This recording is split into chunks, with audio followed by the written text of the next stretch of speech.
For 2 to 3 years, there have been jailbreaks across custodial facilities in Nigeria, and most of these prisoners are still wanted by the Nigerian government. We get an exclusive access to the Enugu custodial facility here in Enugu State, and they say this is one of the most guarded custodial centers in Nigeria, perhaps because it was built in 1915.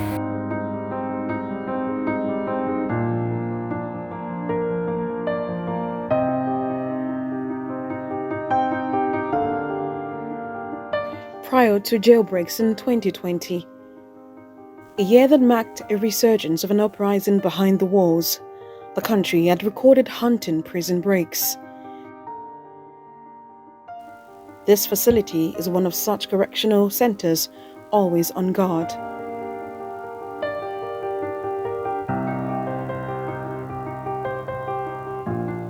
Sometimes they try to look stern, but their compassionate drive to reform those regarded as outcasts helps you relax and develop a coping mechanism in the cells.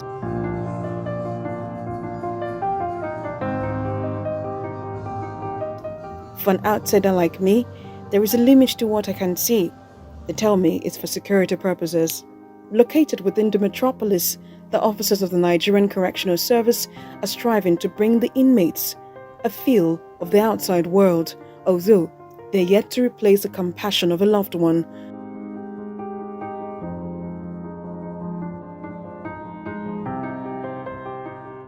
The reformative and rehabilitation programs of the service keep the inmates busy within the walls. Hopefully, these activities will keep their gaze on the positives they can attain.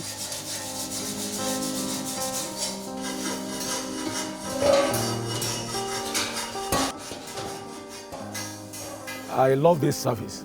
In fact, it's been my intention to join this service because that is a very good service that takes care of human beings and not even the ordinary people. People do with paperwork, but in this case, they do with human beings.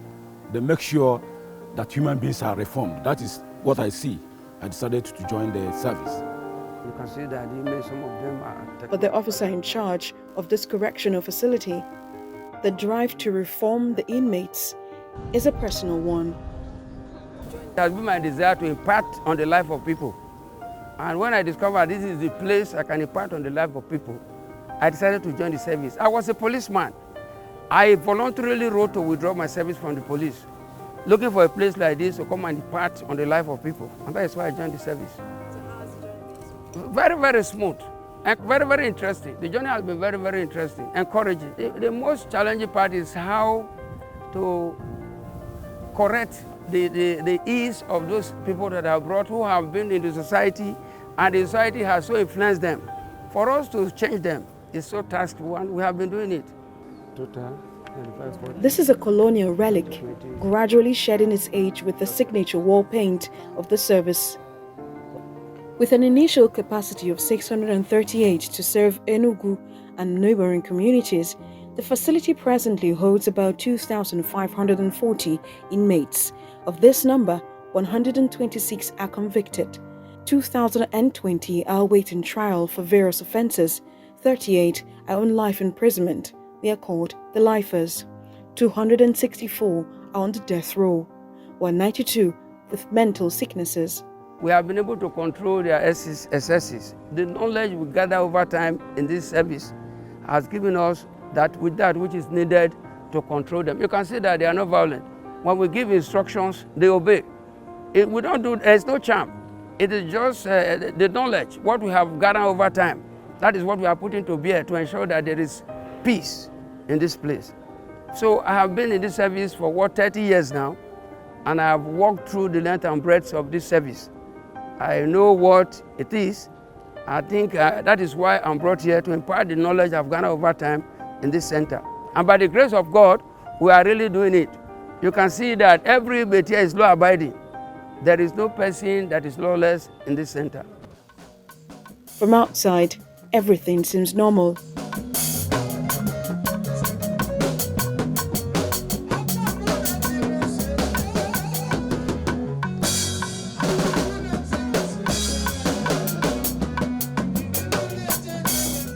No one hears the music or cheers behind the walls.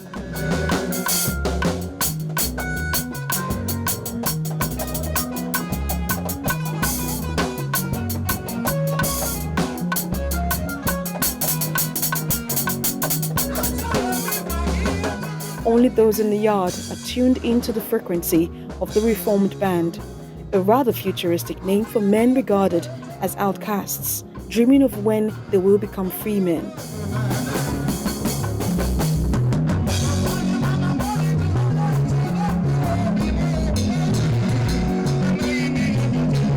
Before we got in with the reformed band, we noticed the varying sizes of buckets around the yard and in front of holding cells.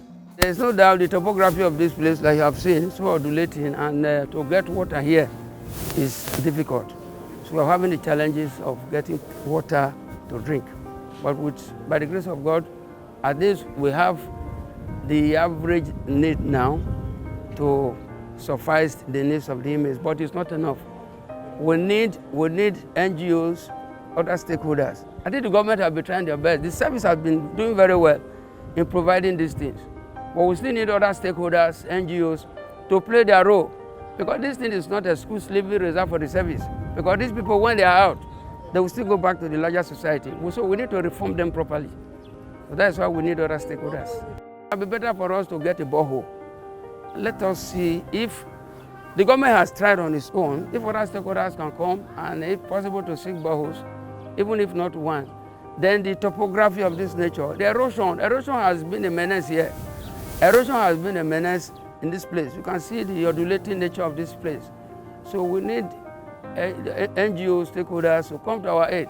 If need be, let us see how we can uplift the landscape and see how we can level it to what we need in this place. Talk to us about the partnership you have with non-governmental organizations and religious bodies. How well have they supported the reformative nature of the Nigeria Correctional Service? We are in line with the other, like the psychiatric hospital, who are always there to give us their doctors on a weekly basis to see our psychiatric patients.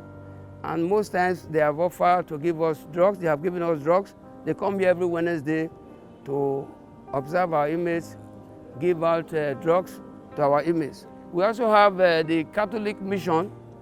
They have been so helpful to the extent that they have established at the female wing a center where they produce these women parts. They have taught them on how to produce parts, which they are doing right now. The quantity they have produced now is of marketable size. So they are there, they have been given that knowledge. The name of this service has been changed from prisons to Nigeria Correctional Service. And as the name maintains, all that we are concerned with now is they are all reformatory processes. As we have it in this place, we have educational programs running. We have the National Open University running. We do enroll students for NECO and WAEC. More so, we have other centers or units like the vocational units. We have the workshops. Like our workshops, most of the tools are obsolete. We need the NGOs to see how they can provide for us this modern equipment so that we can work better. Otherwise, the people working there are working well, but the tools are obsolete, the equipment. So we need them to come to our aid to get this modern equipment. The government have been trying very hard, but then we need other stakeholders to assist the government.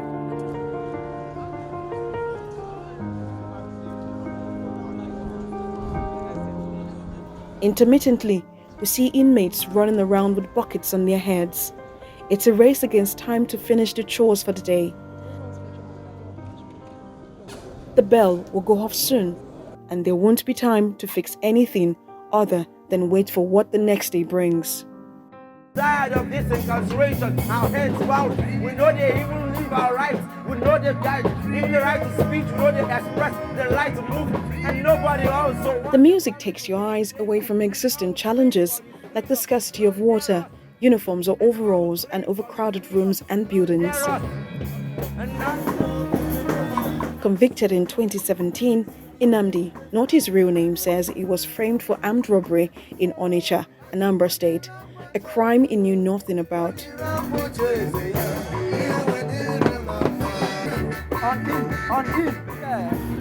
I've been in a band. You know, I'm worshiping with Christian Pentecostal missions. I was once, like 2011, 2012, before I had my problem, I was the band leader there. So someone who has hobby, and I have an album, someone who have hobby of music. That is why I came in here, you know, I said let me now form a group of this Reform Musical School in this Enugu Custodial Center. See, not everybody that is playing the same music. We have in the section, we have like high life, we have a gospel, we have culture music performance. He calls himself the music in charge, or we can call him the director of a 26-man band in the Enugu Custodial Facility. It's not easy being here at all. Number one, as a human being, once you have been disassociated from the community, your brain will not be normal again. But by the grace of God, who God has been possible, keeping us alive, that is how we are existing. Nnamdi was arrested in 2012 as a paramilitary officer, having spent more than 11 years in prison, and pulled away from his family. Music and the reformed band keep him alive. He says he will be free one day. When I asked what he misses most outside, this was his response. Anyway, if you ask me what I miss most outside, number one, I miss my loved ones. My wife, my children, my friends, even my church members, and my co-workers over there.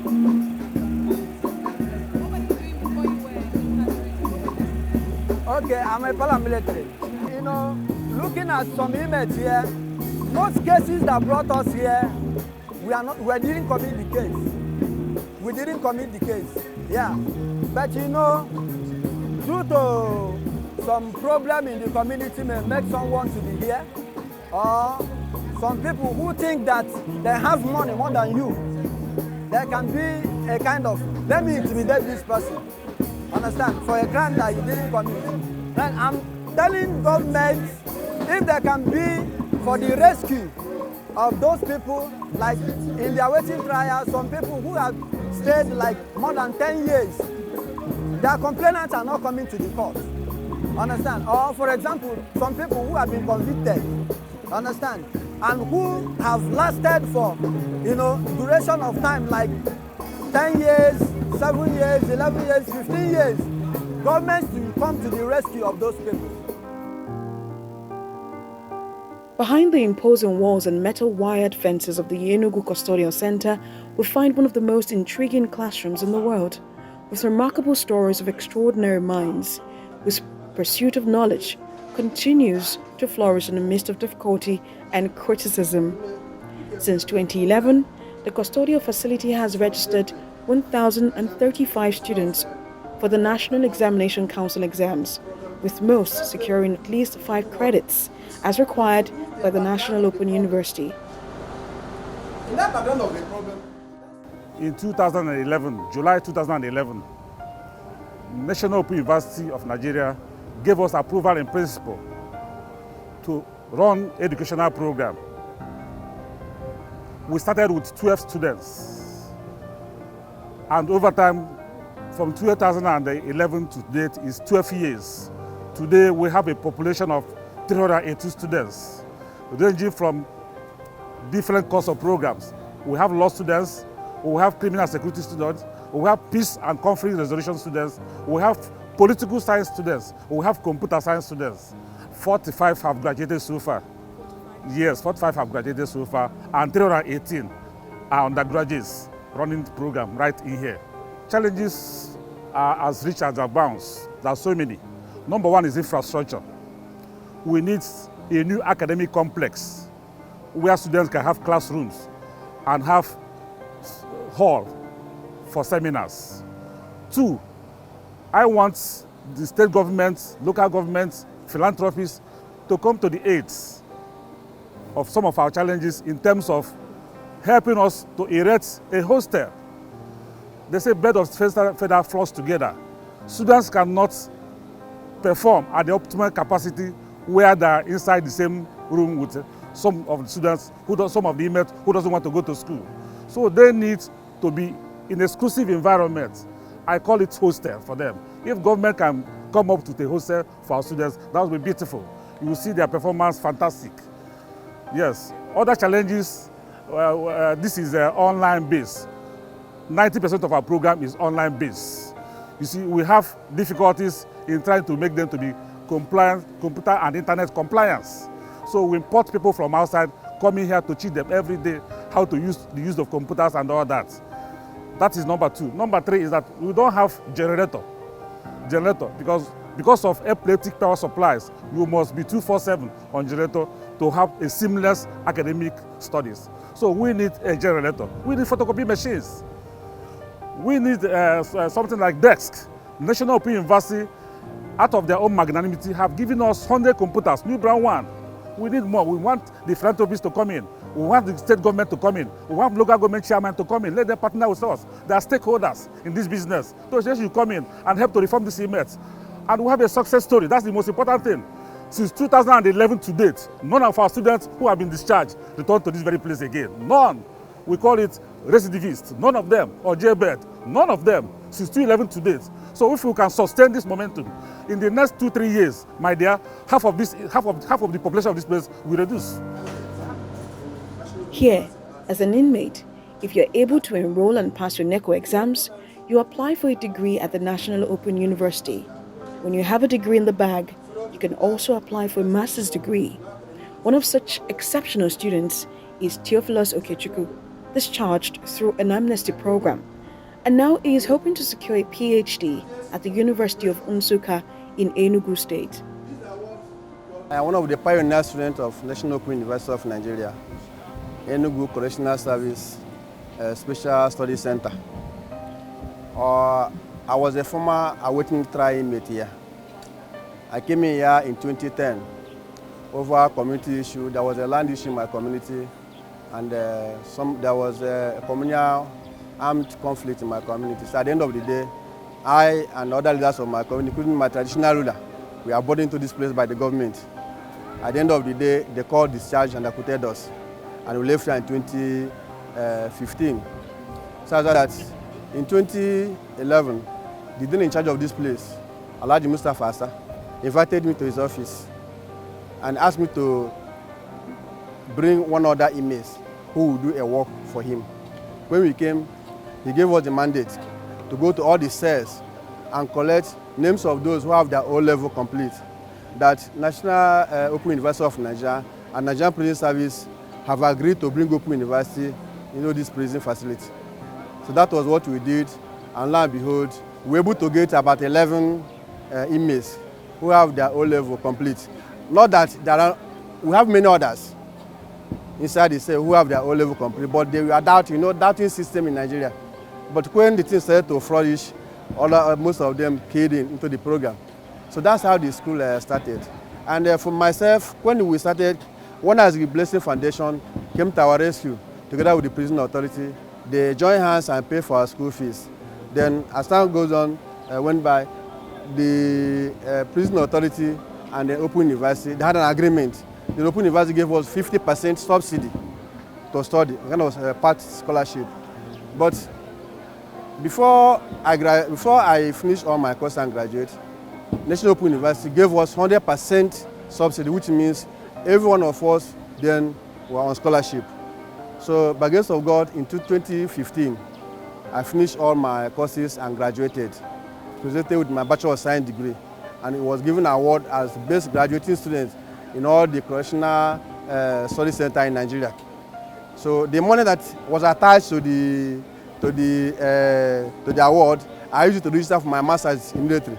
So at the time I was discharged from this prison in 2015, I had 2 degrees, BSc and Masters in Peace Studies and Conflict Resolution. For 5 years, while he was awaiting trial, studying in prison was a Herculean task, and now he is a source of inspiration to others. The first thing you suffer is stigmatization. Nobody likes to associate himself with you. People will feel that maybe you come outside, you are going to be parasite on them. You understand what I mean by being parasite on them? You're not going to depend on them for everything. So people will be isolating themselves from you. But as somebody who undergone this program, I was able to, confront the situation outside. I was able to, fit myself in every environment I see myself. So the stigma, I try to, minimize it because I got my first and second degree here. Why there are many people outside who don't even have even O level? If I can get my first and second degree while in prison custody, why should somebody somebody outside who is not educated as I am can cause me to start feeling being stigmatized? So that stigmatization is there. It is there, and it's very unfortunate. As soon as the music ends, we realize it's court day for some inmates.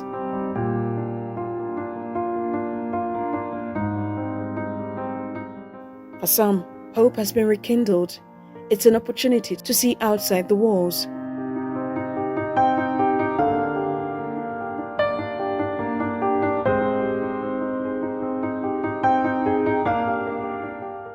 For others who have to come back to the custodial facility, it's time to pick yourself back up and continue to hope for freedom. The Nigerian Correctional Service has incorporated several vocational training tailored at building the capacity of inmates, from tailoring to woodwork, welding, shoemaking, art, and football. These trainings are meant to signify a transformation in philosophy and approach of the custodial side to the country's criminal justice system.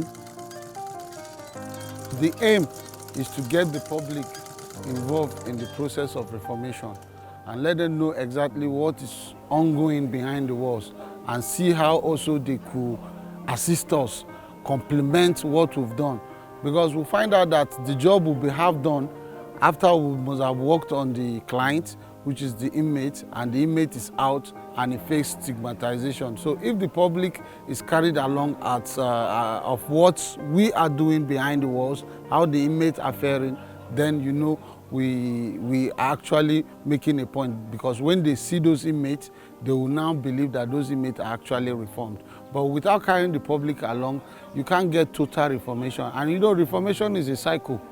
Yes, you get to the custodial center, you learn a trade. After learning a trade, you are discharged, Then when you go back to the society, if the society rejects you, it negates all the efforts the correctional officers have put in trying to win that individual back from crime. The Correctional Service is trying to hold an old workshop together. Inmates under training are hoping the worn-out tools in the workshop can be replaced. Whenever an inmate comes here, we look at them, we check them, then psychologically you will know where to fix in. Then from then you start teaching them all about the woodwork, because here is woodwork section. From teaching them all about woodwork, then from then you will know maybe the particular section they will fix in, whether it's carpentry or furniture or upholstery. Then after teaching them the general aspect of wood, then you can put them to their different section. So it's either you put them in furniture or upholstery or carpentry. One of the challenges we're having here is we normally use manual machine, but if we are being given maybe a machine that is updated, we can do more. So one of the challenges we are having, we are still using manual, mainly manual. While we watched the men work at the sewing machine, we heard the officer in charge shout, "Agreement time." Go inside, it's time! Agreement time! When I checked outside to see what was going on, the once bubbly area was empty. I was told it's lock-up time.